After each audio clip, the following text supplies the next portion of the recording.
नमस्कार and welcome back to the channel. मेरा नाम है बीना और आज हम करने वाले हैं एक्सरसाइज 3.1। तो एक्सरसाइज 3.1 का क्वेश्चन नंबर फर्स्ट कहता है कि from the pair of linear equations in the following problems and find their solutions graphically. जो हमें गिवन प्रॉब्लम्स हैं उन्हें हमें लीनियर इक्वेशंस में चेंज करना है या उनसे हमें लीनियर इक्वेशंस बनानी है और फिर उनका जो सॉल्यूशन है वो हमें ग्राफिकली फाइंड आउट करना है। ठीक है, तो चलिए शुरू करते हैं। जो क्वेश्चन नंबर फर्स्ट का फर्स्ट पार्ट है वो कहता है कि 10 students of class 10th took part in mathematics quiz. 10 student है क्लास 10th के ही जिन्होंने मैथमेटिक्स की क्वीज है उसमें पार्ट लिया है। If the number of girls is 4 more than the number of boys. क्या कह रहा है कि जो नंबर ऑफ गर्ल्स है वो अगर 4 ज्यादा हो जाए नंबर ऑफ बॉयज से तो हमें फाइंड करनी है number of boys and girls who took part in the quiz, जिन्होंने क्वीज में पार्ट लिया था। ठीक है, तो अब हमें ना तो पता है कि नंबर ऑफ गर्ल्स कितनी है ना ये पता है कि नंबर ऑफ बॉयज कितने हैं, तो हम लेट करके चलते हैं नंबर ऑफ गर्ल्स को x और नंबर ऑफ बॉयज को y। ठीक है, फिर दोनों को मिला के कितने होते हैं 10 स्टूडेंट्स। तो फर्स्ट कंडीशन हो जाएगी हमारे पास x plus y equals to 10 और second condition number of girls है वो 4 ज्यादा है किससे, नंबर ऑफ बॉयज से। सेकंड कंडीशन मिलेगी हमें यहाँ से। तो चलिए इनकी इक्वेशंस बनाते हैं। ठीक है, पहले आप लेट कर लेंगे, लेट नंबर ऑफ गर्ल्स है वो आपके पास x आएंगी, नंबर ऑफ बॉयज हैं वो हो जाएंगे y। ठीक है, टोटल 10 स्टूडेंट है। जो फर्स्ट कंडीशन हो गई दोनों को मिला के टोटल कितने हैं 10। ठीक है, सेकंड है कि जो नंबर ऑफ गर्ल्स है वो नंबर ऑफ बॉयज से 4 ज्यादा है, नंबर ऑफ बॉयज और उसमें से 4 ऐड कर देंगे तो नंबर ऑफ गर्ल्स आ जाएंगे। ठीक है, सेकंड कंडीशन हो गई ये। अब इन्हें ग्राफिकली सोल्व करना है, तो ग्राफिकली सोल्व करने के लिए हम यहाँ से y की वैल्यू निकाल लें। तो y इक्वल्स टू क्या आएगा आपके पास 10 माइनस एक्स, और अब इससे क्या कर ले टेबल बना लेंगे x और y। यहाँ पर हम x की वैल्यू पुट करके जाएंगे, y की मिलती जाएगी। तो x की वैल्यू मैंने ली 3, तो जो y की वैल्यू आएगी वो 10 माइनस 3 7 हो जाएगी। ठीक है, ये अपनी तरफ से आप कुछ भी कंसिडर कर सकते हैं। अगर x की वैल्यू लूँ मैं 4 तो ये आएगी 6। ठीक है, सिमिलरली इसके लिए तो इसके लिए y हो जाएगा x माइनस 4, इसकी भी टेबल बना लेंगे।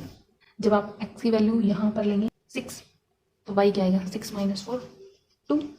अगर मैं यहाँ पर x की वैल्यू ले लूँ 7 तो y की वैल्यू आएगी 7 माइनस 4 3।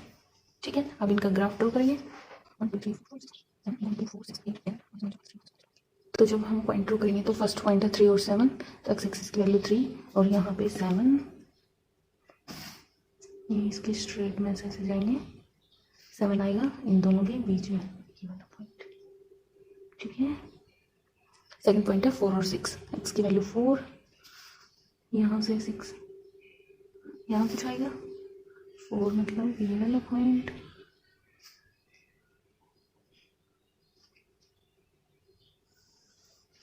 सेकंड की पॉइंट्स हैं 6 और 2, 6 यहाँ पर 2 यहाँ से 6 और 2 कुछ यहाँ पॉइंट आएगा। नेक्स्ट है 7 और 3, 7 ये 3 यहाँ से ये मिड पॉइंट है 3 यहाँ से, तो ये वाला पॉइंट हो जाएगा। ठीक है, अब इन दोनों को ज्वाइन कर देंगे। सेकंड लाइन होगी आपकी ये, और जो दोनों का इंटरसेक्टिंग पॉइंट है वो कौन सा है, ये वाला, ये और ये पॉइंट है। x एक्सिस की वैल्यू है 7, y की वैल्यू है यहाँ पे 3। ठीक है, तो नंबर ऑफ गर्ल्स यहाँ से हो जाएंगी, नंबर ऑफ गर्ल्स को हमने x माना था तो वो यहाँ से हो जाएंगी 7। ठीक है, और नंबर ऑफ बॉयज़ वो हो जाएंगे 3। ठीक है, तो ऐसे आप ग्राफिकली सॉल्व कर सकते हैं किसी भी प्रॉब्लम को। इसका सेकंड क्वेश्चन देख लेते हैं। जो सेकंड पार्ट है उसमें हमें गिवन है कि 5 pencils and 7 pens together cost 50, whereas 7 pencil और 5 पेन्स टुगेदर कॉस्ट 46। ये हमें क्या कहना चाह रहे हैं कि मैंने 5 पेंसिल और 7 पेन खरीदे। ठीक है, तो जो दोनों को मिला के मैंने कितने दिए 50 रुपये। इंडिविजुअल पेंसिल और पेन्स की हमें कॉस्ट नहीं पता, ऐसे ही 7 पेंसिल खरीदी और 5 पेन, तो उनके लिए मैंने पे किए 46। ठीक है, तो हमें बतानी कि एक पेंसिल और एक पेन की कॉस्ट कितनी थी, हमें नहीं पता तो हम लेट कर लेते हैं कि पेंसिल की कॉस्ट हमने मानी x और पेन की हम मान ले y, और फिर उससे सोल्व कर दें। कर लीजिए, let cost of 1 pencil equals to x और cost of 1 pen equals to y। ठीक है, अब हमने क्या खरीदी 5 पेंसिल खरीदी, तो 5 पेंसिल की टोटल कॉस्ट कितनी हो जाएगी 5x। ठीक है, और 7 पेन्स तो उनकी कॉस्ट हो जाएगी 7y, और इन दोनों को मिला के जितने टोटल रुपए हुए हैं वो है 50। तो ये हो गया हमारे पास फर्स्ट इक्वेशन। सिमिलरली सेकंड में मैंने खरीदी 7 पेंसिल तो कॉस्ट हो गई 7x, 5 पेन्स तो 5y, और टोटल कॉस्ट जो इनके लिए पे किया है वो है 46। तो ये हो गई आपकी सेकंड इक्वेशन। अब इन दोनों को हमें ग्राफिकली सोल्व करना है, तो ग्राफिकली सोल्व करने के लिए क्या करेंगे, हम y की वैल्यू निकालेंगे, उसे टेबल ड्रॉ करेंगे। तो y की वैल्यू अगर इस वाली इक्वेशन से आप निकालेंगे तो ये क्या आएगा 7y इक्वल्स 50 माइनस 5x, तो y हो जाएगा 50 माइनस 5x और डिवाइडेड बाई 7। ठीक है, सिमिलरली अगर इसके लिए y निकालेंगे तो 46 माइनस 7x, तो y equals to 46 minus 7x और डिवाइडेड बाई 5। ठीक है, अब टेबल ड्रॉ कर लेते हैं। इसके लिए जब मैंने टेबल ड्रॉ की x और y, x की वैल्यू अगर मैं 3 लेट करूँ 3, तो ये 15 हो जाएगा। 50 माइनस 15 35 और ये होता है 7 5 से, तो 5 आ रहा है। ठीक है, नेक्स्ट के लिए अगर मैं 0 मान लूँ तो ये 50/7 आएगा। एक्स की वैल्यू अगर 0 लेट करूँ तो ये आएगा फिर आपका 7.14। ठीक है, सिमिलरली जब इसकी टेबल ड्रॉ करेंगे तो एक्स और वाई, अगर एक्स की वैल्यू मैं 0 मानूँ तो ये आएगा 46/5 और उसको डिवाइड करेंगे तो आप 9.2। ठीक है, अगर 3 माना तो 46 माइनस 21 हो जाएगा और फिर बचेगा ये 25, तो वो 5 से चला जाएगा तो ये हो जाएगा 3 और 5। ठीक है, अब इसका ग्राफ ड्रॉ करते हैं। जो फर्स्ट पॉइंट है वो हमारा है 3 और 5, एक्स की वैल्यू 3, एक्स की वैल्यू 3 और 5 आएगा इन दोनों के बीच में, तो अब यही वाला पॉइंट हो जाएगा। ठीक है, 3 और 5। नेक्स्ट है एक्स की वैल्यू 0 है तो वाई की है 7.14, एक्स की 0 मतलब यहाँ पे और वाई की इधर चलेंगे तो 7 आएगा, 6 और 7 इसके बीच में 7.14, कुछ वाला पॉइंट यहाँ पे। ठीक है, अब इन दोनों को कर दीजिए जो लाइन बनाने के लिए, ये हो गई। ठीक है, नेक्स्ट क्या करना है 0 और 9.2, एक्स की वैल्यू 0 9 आएगा इन दोनों के बीच में और जो पॉइंट है वो ये हो जाएगा। ठीक है, नेक्स्ट है 3 और 5 ये वाला, अब इन दोनों को ज्वाइन कर दीजिए। आफ्टर हो गया, जो इंटरसेक्टिंग जो कॉमन पॉइंट आ रहा है वो है ये वाला और ये पॉइंट है आपका 3 और 5। ठीक है, तो जो कॉस्ट ऑफ 1 पेंसिल थी आपके पास, उसको आपने x माना था तो वो हो जाएगी आपके पास 3, और सिमिलरली कॉस्ट ऑफ जो 1 पेन थी उसको हमने 1y माना था और y की वैल्यू आई है 5, तो वो जाएगी 5। ठीक है, तो इसी के साथ हो गया आपका क्वेश्चन नंबर फर्स्ट। अब देख लेते हैं क्वेश्चन नंबर सेकंड।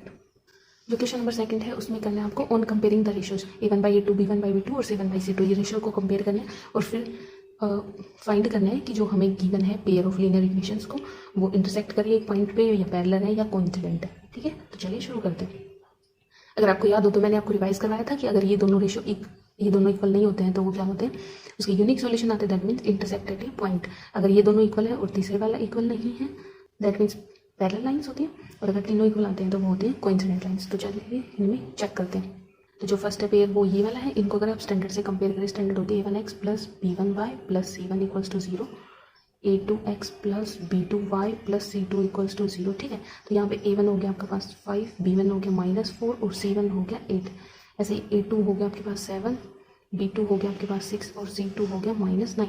ठीक है, तो हमें रेशियो चेक करना है, तो a1/a2 निकालेंगे, a1/a2 आएगा 5/7, फिर b1/b2 निकालेंगे तो वो आएगा -4/6, दैट मीन्स -2/3। ठीक है, तो जो मेरा a1/a2 है वो डजंट इक्वल है b1/b2 के, ये रेशियो इक्वल नहीं है, 5/7 और -2/3 इक्वल नहीं है, तो इसका आंसर हो जाएगा इंटरसेक्ट एट ए पॉइंट। ठीक है, सिमिलरली नेक्स्ट पार्ट देख, तो इनमें चेक करेंगे तो 9/18 वो होता है 1/2, b1/b2 क्या आएगा 3/6, वो भी क्या है 1/2, c1/c2 आएगा 12/24, वो भी है 1/2। ठीक है, तो यहाँ से हमारे पास है a1/a2 इक्वल है b1/b2 और वो इक्वल है c1/c2, तीनों रेशियोज इक्वल हैं, तो लाइन क्या करेंगे कोइंसिडेंट। ठीक है, सिमिलरली थर्ड पार्ट देखते हैं।